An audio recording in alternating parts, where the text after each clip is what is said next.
In today's video, I'll show you how to find and manage your Klaviyo API key.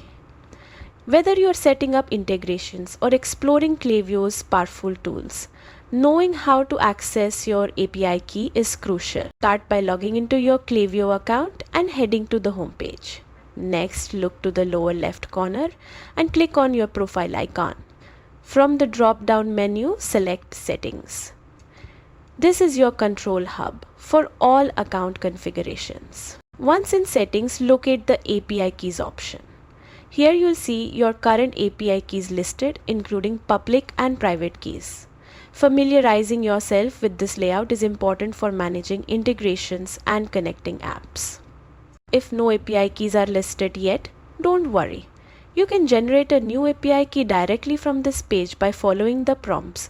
Remember, API keys are sensitive information, so only share them when absolutely necessary and keep them secure.